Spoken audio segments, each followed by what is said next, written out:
Pour cette troisième et dernière manche du Challenge France Nord-Est.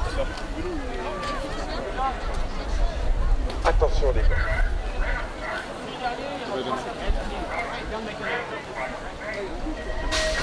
Voilà, la grille vient de s'abaisser. Mathis Nouet a pris immédiatement la tête avec ses deux compères de l'équipe de l'équipe de France en troisième position. À la troisième place, ou à la deuxième peut-être même, Solal-Pierry toujours. Mathis Nouet en tête, Solal-Pierry à la deuxième place. Et on va retrouver également Thomas Neves à la lutte de la Thomas Neves, Denis Poigny est également qualifié pour l'instant pour la grande finale. Ils vont se retrouver à 3 pilotes de l'équipe de France Espoir pour la grande finale en compagnie de Thomas Neves du Crépi BMX qui se voit qualifié.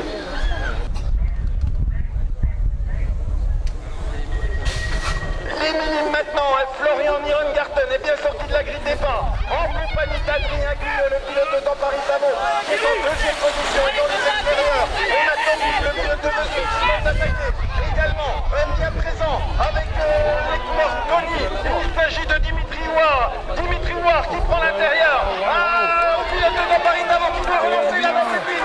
Et ça permet le retour de Quentin Desmarcheliers. Quentin Desmarcheliers est en quatrième position et Adrien Guyot produit son effort là dans la dernière ligne droite et va résister à Tom Bou pour finalement se qualifier pour la grande finale.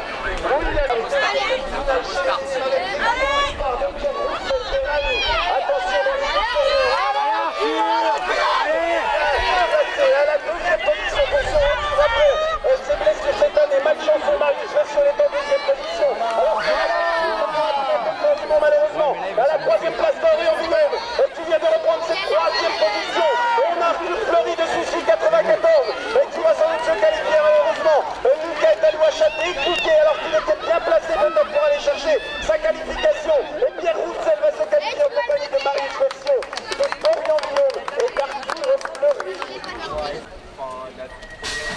Allez, on est bien sorti de la grille pour Adrien Vermeulen et Jules Guillaume, le Byzantin, qui est en deuxième position. On a Adrien Henman pour rouler à la troisième place. Et Mathieu Wolf qui sort de partir en quatrième position. Et encore les cadets là avec la 214. Et Maxime Collard, le leader de la catégorie qui a pris la meilleure départ. Et nous, on est chacun à l'extérieur est en deuxième position. On va retrouver également un set dans les intérieurs. Est-ce que c'est Karl Machin?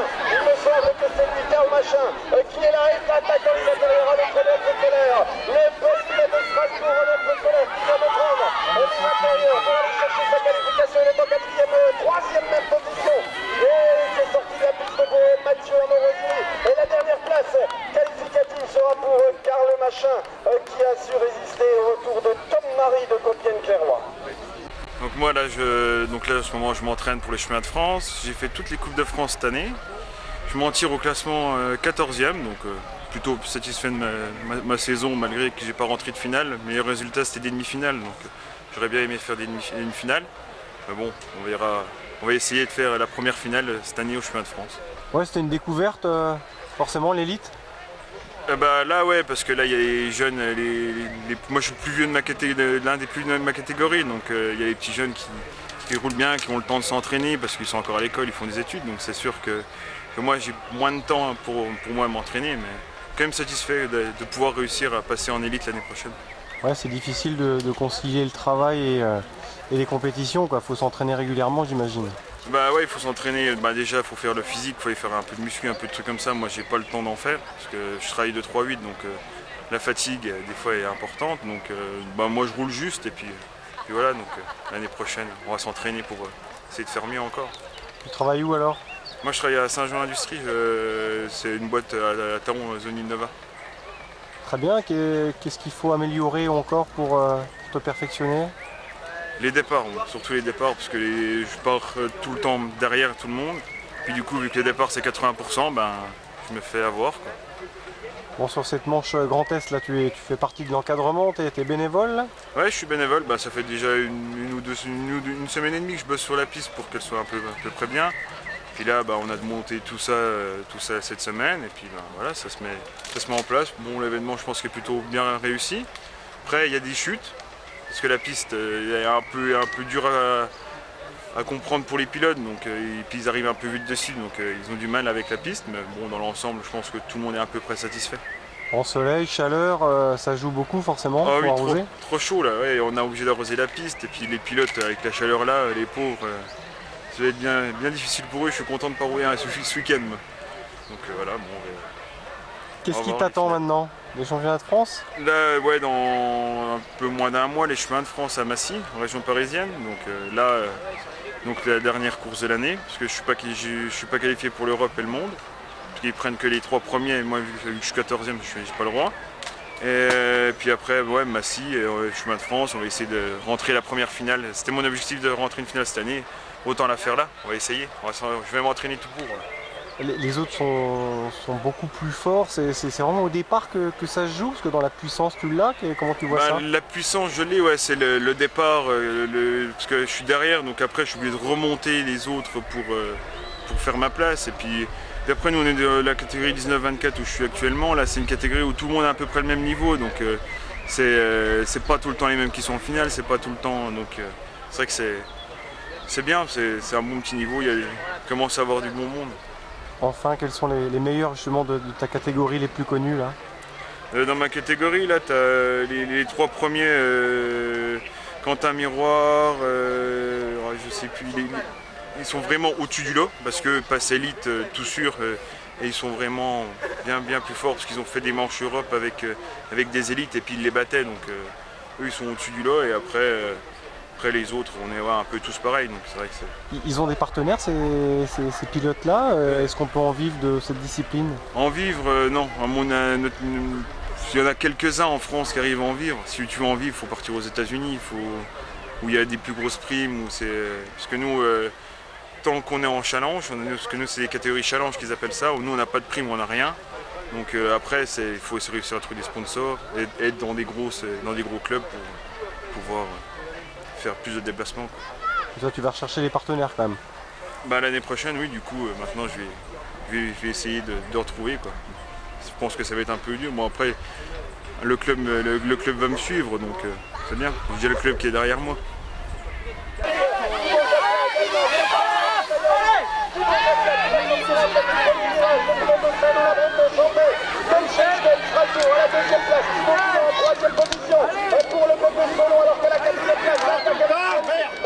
Monaco notamment, et il passe sur le début de liste.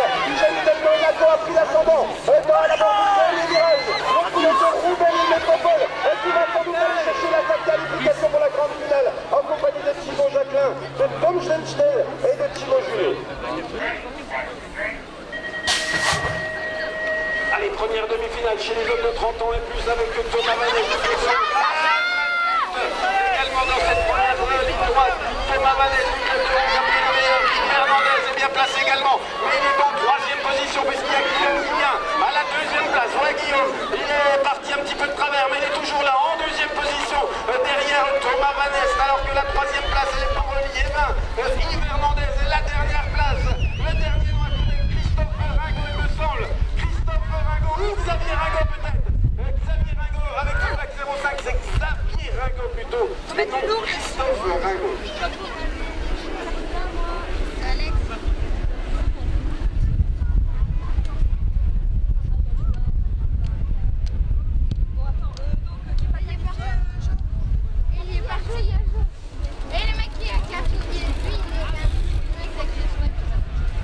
Christophe Ringo, c'est lui qui est tombé malheureusement, le pilote de Saint-Quentin.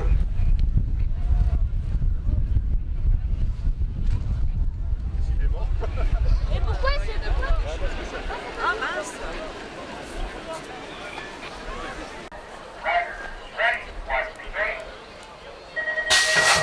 Allez, c'est parti pour cette deuxième demi-finale avec terminé dans les extérieurs. Attention également à Boris Machin, Franconville, et c'est lui d'ailleurs qui va sortir en tête. Le pilote de Franconville, Boris Machin, en première position, et Pierre Minet qui tente d'attaquer par les extérieurs pour Strasbourg. Il vient de passer en tête. Dominique Lézère est en 3e position et il va rester un nom à connaître. Pierre Minet en première position va se qualifier pour la grande finale en compagnie de Boris Machin et Dominique Lézère qui vient de reprendre la 2e place. Et le dernier nom à connaître avec sa plaque 89, ce sera Robin Baudet qui se qualifie la grande finale.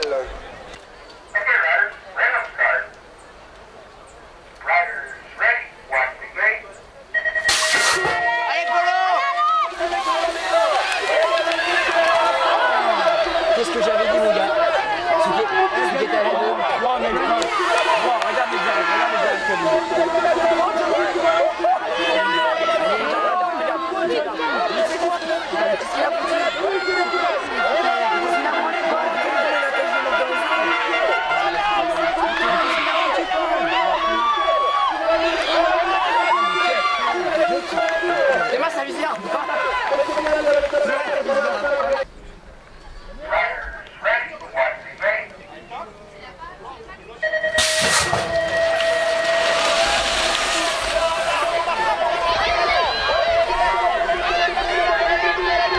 S'attaque fort dans cette deuxième ligne droite avec le pilote qui porte la plaque 47, Aurélien Bécu, et de Merville qui a pris la tête en deuxième position, Tony Lambert, Didier Sous-Bois, alors qu'à la troisième place, on va retrouver peut-être Kevin le riche de Saint-Quentin, alors que c'est bien le pilote qui porte la plaque 47 de Merville, Aurélien Bécu qui s'impose devant le 21 et le 15, Tony Lambert, et joue également Liévin avec Yvain, Hernandez qui est bien placé, histoire de terminer devant Thomas Bonnet, c'est la troisième place. Ce sera bien pour le Troyen Dominique Lézère. Très satisfait du week-end, de la course de la finale. Bien passé, super club, super ville, et voilà. Très content. Sur quoi vous faites vraiment la différence? C'est au départ ou Non, moi, sur la course, j'ai fait la différence au départ, mais habituellement, je suis pas très bon au départ. Je suis aléatoire, on va dire. Mais après, j'arrive à rouler, on va dire, propre. dans la piste de Golbet idéale alors? La piste de Golbet idéale, voilà. Des conditions aussi? Les conditions météorologiques. Alors, on a un petit peu de vent, mais ça ne nous va pas trop gêner, je pense. La piste est aussi bien faite pour ça. On n'est pas trop gêné par le vent, il y en avait un peu moins hier. Et là, il a fait très bien, il a fait très beau. Un peu chaud, mais pas trop. Donc c'est très bien. Donc vous êtes qualifié pour les championnats de France? Expliquez-nous, ça sera pour où? le championnat de France à Massy, près de Paris. Il y aura forcément une petite idée derrière la tête de prendre un petit podium si possible, ou le niveau est trop Comme relevé? d'habitude, faire de son mieux. Voilà, ne jamais être déçu à la fin d'une course, toujours se battre jusqu'au bout. J'aimerais bien arriver en finale au championnat de France, c'est-à-dire les 8 premiers. Et après en finale, tout peut arriver. Votre club, Strasbourg, votre nom, prénom? Pierre Minet.